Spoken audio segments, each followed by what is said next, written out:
बिस्मिल्लाहिर्रहमानिर्रहीम। अस्सलाम वालेकुम वरहमतुल्लाहि वबरकातुहू। My dear brothers and sisters, आज हम बात करेंगे हया के बारे में, यानी मॉडेस्टी। अरबी ज़ुबान में हया का लफ्ज़ जो है ये हयात के साथ मिलता जुलता लफ्ज़ है, सेम रूट वर्ड है इनका। यानी कि हया जो है वो आपको हयात देती है, आपको ज़िंदगी देती है।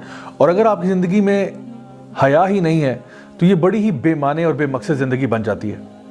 नबी करीम सल्लल्लाहु अलैहि वसल्लम की एक हदीस है जहाँ पे आपने इरशाद फरमाया कि इन्ना लिकुल्ली दीनिन खुलुक व खुलुकुल इस्लाम अल हया, कि यकीनन हर दीन का, हर मज़हब का एक बुनियादी कैरेक्टरिस्टिक होता है, और जो इस्लाम का बुनियादी कैरेक्टरिस्टिक है, जो इस्लाम का असल मिजाज है, वो हया है। एक और हदीस में आपने ये बात इरशाद फरमाई कि अगर तुम्हारा हया चली जाए तो ईमान भी चला जाता है, यानी दोनों बिल्कुल साथ साथ हैं। अगर हया चली जाए तो ईमान चला जाता है, और अगर ईमान चला जाए तो हया भी चली जाती है। अल्लाह सुब्हानहू तआला ने कुरान मजीद में सूरह नूर में मर्दों को भी और औरतों को, दोनों को हुक्म दिया कि वो अपनी नज़रों को नीचे रखें और अपनी शर्मगाह की हिफाजत करें।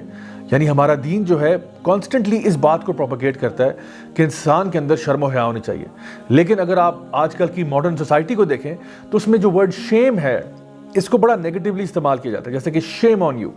हालांकि शेम जो था वो इंसान को होना चाहिए था कि माशरे से, अल्लाह ताला से और अपने आप को खुद हिफाजत करना, बहुत सारी डिफरेंट चीज़ों से अपने आप को महफूज रखना, अपनी शर्म का ख्याल रख के।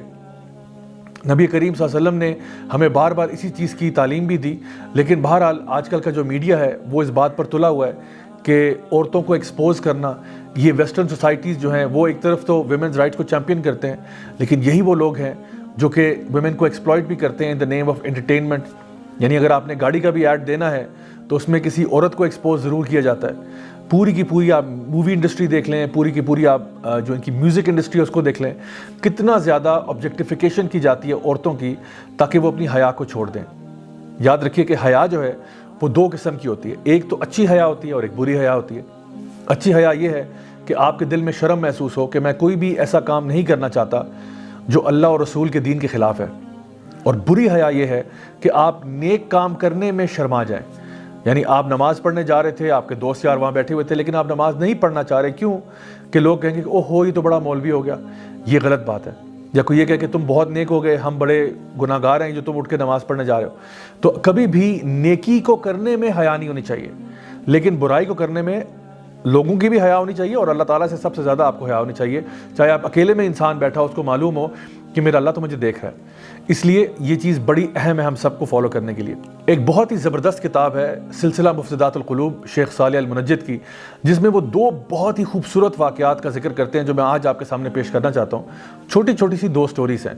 पहली स्टोरी जो है वो रबिया बिन ख़तीम की है, जो हमारे सलफ़ुस सालिहीन में से बहुत ही नेक और मुत्तकी शख्स हुआ करते थे, और उनका लोग जानते थे कि वो कितने तकवा वाले हैं, अल्लाह से डरने वाले हैं। तो उस ज़माने के जो यहूद थे उन्होंने ये फ़ैसला किया कि अगर हम चाहते हैं कि मुसलमान यूथ को करप्ट किया जाए, मुसलमान यूथ को राह से हटाया जाए, नेक राह से, तो उसके लिए अगर हम लोग रबिया बिन ख़तीम को करप्ट कर लेंगे जो कि उनके रोल मॉडल हैं, तो फिर यूथ के लिए भी करप्शन की तरफ जाना आसान हो जाएगा। तो उन्होंने क्या किया, उस इलाके की सबसे खूबसूरत लड़की को तलाश किया जो कि एक तवाइफ़ा थी, और उसको ये कहा कि हम तुम्हें पैसे देते हैं कि तुम जाके रबिया बिन ख़तीम को अपनी तरफ माइल करने की कोशिश करो।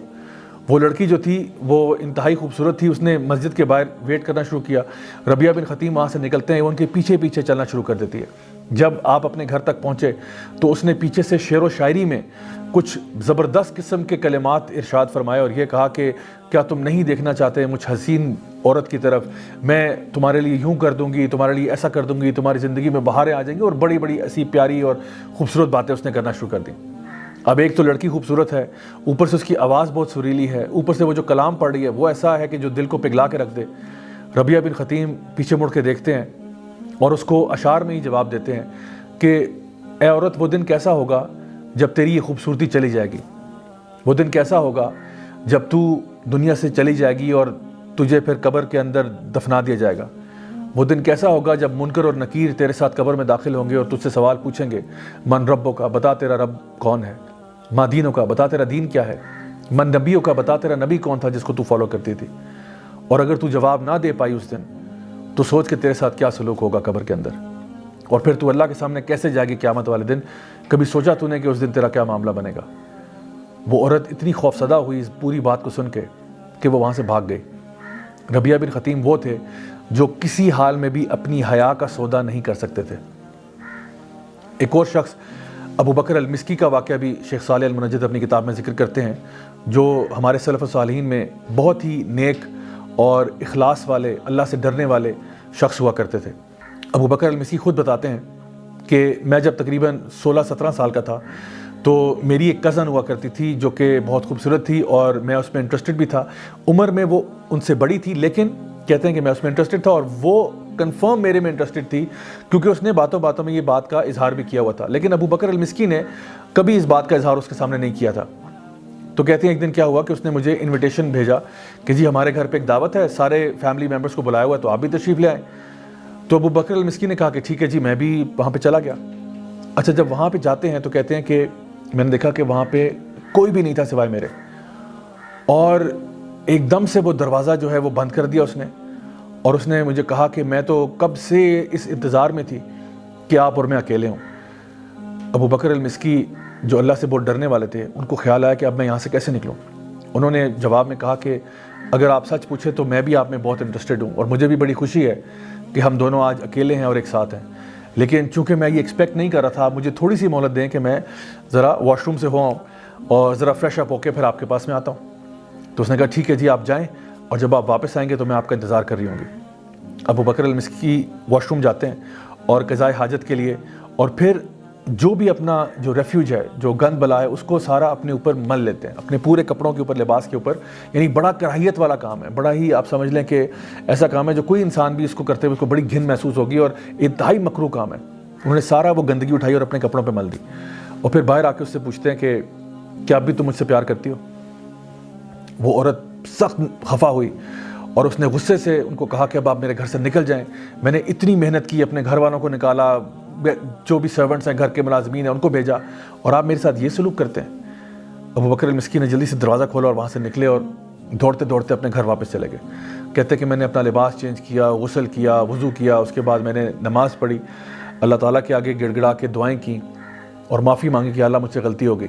اور کہتے ہیں کہ میں جائے نماز پر گر گیا اور روتا رہا حتیٰ کہ میری آنکھ لگ گئی، اور جب میں صبح اٹھتا ہوں تو فجر کی اذانوں کے اوپر میری آنکھ کھلتی ہے، اور میں جب سمیل کرتا ہوں تو پورے کمرے سے اتنی زبردست خوشبو آ رہی ہے، تو میں حیران تھا کہ یہ خوشبو کہاں سے آ رہی ہے۔ تو کہتے جب میں نے ادھر ادھر دیکھنا شروع کیا تو پتہ چلا کہ میرے اندر سے ہی خوشبو آ رہی تھی۔ اور پھر یہ سٹوری جب اپنے اسٹوڈنٹس کو سنا رہے تھے تو انہوں نے کہا کہ میرے پیارے اسٹوڈنٹس، میری بات غور سے سن لو کہ وہ دن اور آج کا دن وہ خوشبو میرے جسم سے نہیں گئی۔ سبحان اللہ، یہ وہ اللہ کے لوگ تھے جو اس آیت پر ایمان لاتے تھے، اما من خاف مقام ربہ ونہى النفس عن الہوى فإن الجنۃ ہی المأویٰ، کہ جو شخص بھی اللہ کے سامنے پیش ہونے سے ڈرتا رہا اور جس نے اپنے نفس کو قابو کیا تو جنت اسی کے لیے ہے۔ My dear brothers and sisters, یہ وہ لوگ تھے جو اپنی حیا کی اتنی حفاظت کرتے تھے، مکروہ کام بھی کر لیتے تھے حیا کو بچانے کے لیے۔ لیکن آج ایک ایسا دور ہے جب ہم لوگ بے حیائی کی طرف کھنچے چلے جا رہے ہیں۔ یہ وقت آ گیا کہ ہم سوچیں اور غور کریں کہ کیا واقعی ہمارا ایمان اتنا کمزور ہے کہ چھوٹی سی ٹیمپٹیشن کی طرف ہم اپنے ایمان کا سودا کر دیتے ہیں۔ میری دعا ہے کہ اللہ تعالیٰ ہم سب کو باحیا رکھے، ہمیشہ دین اسلام پر چلنے کی توفیق عطا فرمائے، اور ہم سب کو جنت الفردوس والا بنا لے۔ Until next time, this is me, Raja Zawlak, signing off. Wassalamu alaikum wa rahmatullahi wa barakatuh.